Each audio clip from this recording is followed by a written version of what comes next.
Yes, nkulamusizaako nnyo mukwano gwange najjo sinzo bango otuwuliriza amawulire agakagwawo birungi si birungi gwe mukwano gwange ali yampuliriza ebigudde mu State House eri matu ga Mwami Yoweri Kaguta Museveni wabulwa mukyanga ayingira bukulembeze bw'entebe eno ey'obukulembeze okuva mu mwaka gwa 1986 ng'emyaka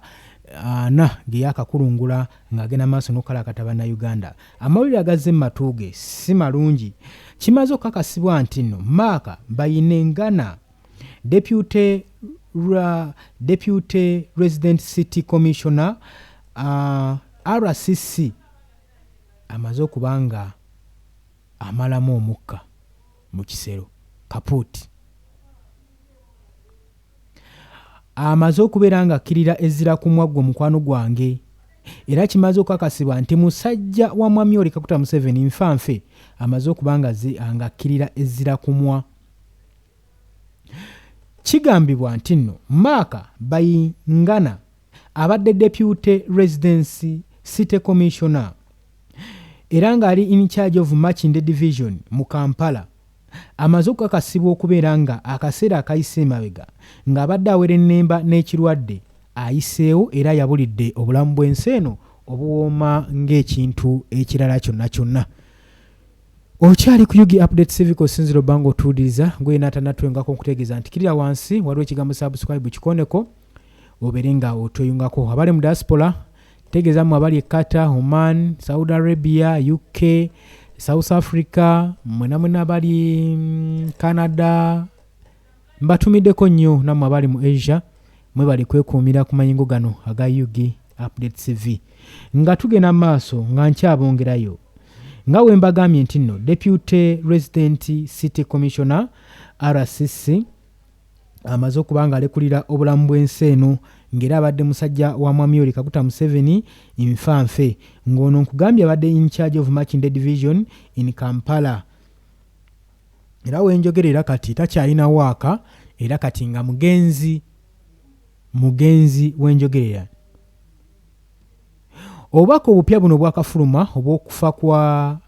RCC ono kwanfunfamingiddwa ne bakoligizi be olunaku olwa Mande lwe tukubye oluku mu mutwe ng'ennaku z'omwezi 3 August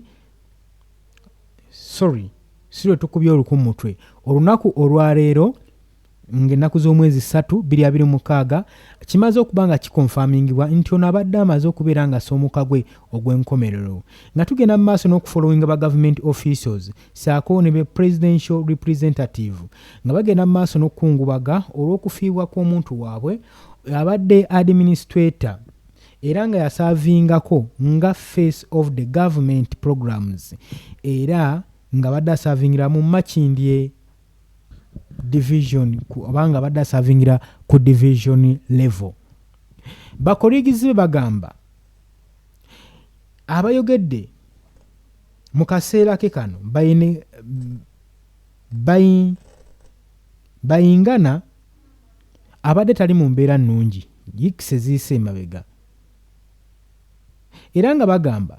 nti naye ddala ekibadde ekigenda mu maaso n'okumulya oba kyagenda mu maaso n'okuwera ennemba nakyo ekimuviiriddeko okufa kibadde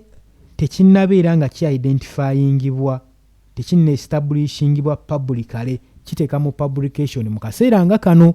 naye nga gye bujjako bagenda kubeera nga bababuulira ensonga kyemuviiriddeko okufa kubanga bakimanyi bulungi nnyo bannayuganda matu bagalinze n'amaaso batunudde enkalirizo amatu bagakunkumula bamanye ki ekiviiriddeko okufa kwa musajja wa Yoweri Kaguta Museveni jjukira kati nno omuntu okufa ku sayidi ya gavumenti gwafuuka mugana eri abali ku ludda olw'opposition munnange bagenda mu maaso nakucacyanca nakusanyukawo oba nsonga kyebasanyusa nze nange sigimanyi oba ogimanyi jangu mu comment section n'ogituteeraawo naye nga nze nkyakutwala mu maaso okulaga nti nno abadde Deputy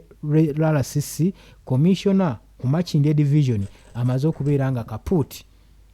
era badde asaavinga ku zimu ku 5 divisions administrative divisions ezikola ekibuga Kampala. Deputy RCC ono yakolako nga representative eri President Yoweri Kaguta Museveni mu gavumenti ye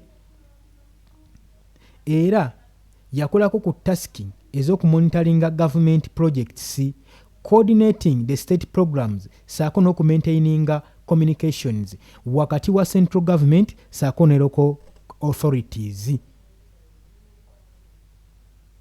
Ngezaako kunnyonnyola ani ono gwe tugenda mu maaso n'okubeera nga tuwera ennemba naye. Ngezaako kubannyonnyola abadde ali mu biti ki by'abadde agwamu.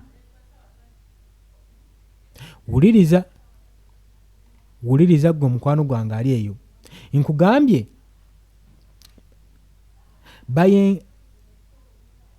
erinnya nno zzibu. Bayingana yasaavingako nga deputy resident city commissioner ku Makindye division. Era ku division ezimu ezikola administrative mu kibuga Kampala. Nga ye deputy RCC yakolako omulimu gw'okurepresentinga Yoweri Kaguta Museveni mu gavumenti ye, era n'akolako n'emirimu egy'okumonitaringa projects no coordinatinga state programs saako n'okumonitaringa communication wakati wa central government saako ne local government. Ndowooza kati tuli bumu. Nze nnyongera kujjukiza nti oli ku UG Update TV ko sinziro bango otuwuliriza gw'atannatweyungako okkirira wansi waliwo ekigambo subscribe kikoneko obeere nga otweyungako. Kaakati ono afudde nga bwe nkugambye abadde munywanyi wa Yoweri Kaguta Museveni era mu State House abadde mwana, mu gavumenti abadde mwana, abadde gavumenti officer. Kati ssaawa zino wenjogerera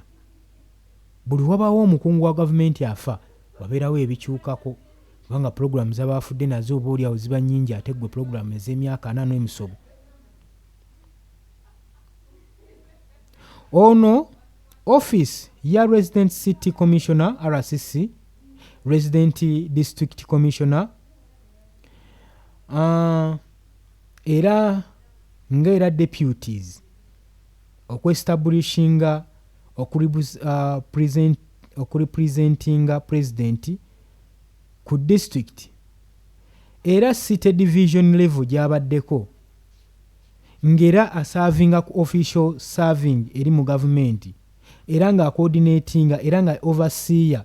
eri public programs. Nkusomera ebitiibwa byabaddeko gwe mukwano gwange ali eyampuliriza. Nga tufolowinga okufa kwe, amatabi gastatinze agavudde mu bafeero RCCs be members, ba assistant commissioners saako ne ba government officials abalala abedescribinze Bayingana nga omuntu abadde committed colleague era wa mukwano nnyo ng'agenda maaso n'okukakkalabya emirimu gye.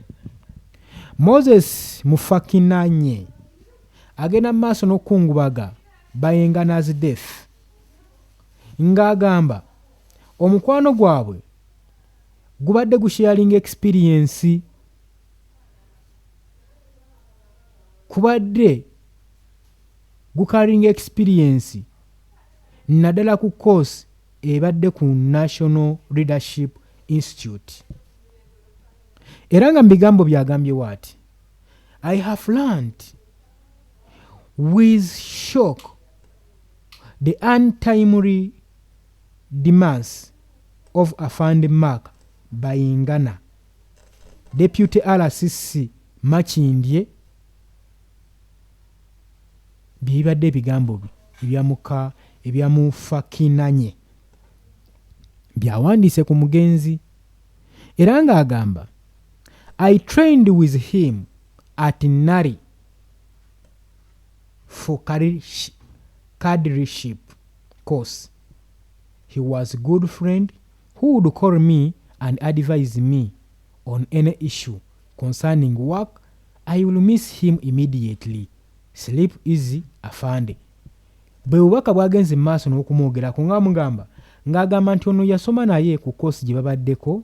era abadde ebiseera ebisinga amuyita n'amuwa ku advise n'amukansolingamu n'amuwa ku birowoozo era ng'agamba abadde amunnyonnyola ku issues ku nsonga zonna ng'amuadvisinga ku nsonga zonna ezikwatagana n'omulimu so era agenda mu maaso n'omugamba awummule mirembe. bakoligi abalala bajoyininze okusabira munywanyi waabwe nfanfe deputy RCC atuvudde ku maaso olunaku olwaleero nga bagenda mu maaso n'okujjukira okumujjukira nga dictated public servant agenze mu maaso n'okukola emirimu gye mu government administration. Bayingana okufaake kuzza oluvannyuma lw'okushookinga bakolegi bye mu Residence District Commissioners ne mu RCC. Eno nno gy'abadde abadde ng'azimba professional relationship ye ng'ayita mirimu gye nga ayita mu residential representative n'agenda mu maaso n'okubeera ng'akajja emirimu gye si eyo gy'amanyikiddwa ennyo gwe mukwano gwange mpuliriza.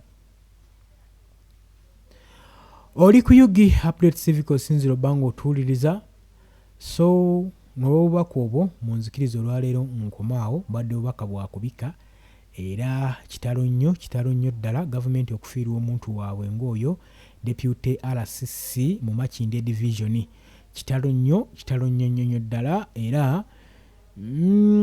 kansubire nti nammwe munyoreddwa wamu n'abalabira mu comment section mbagaliza olunaku olulungi mweraba.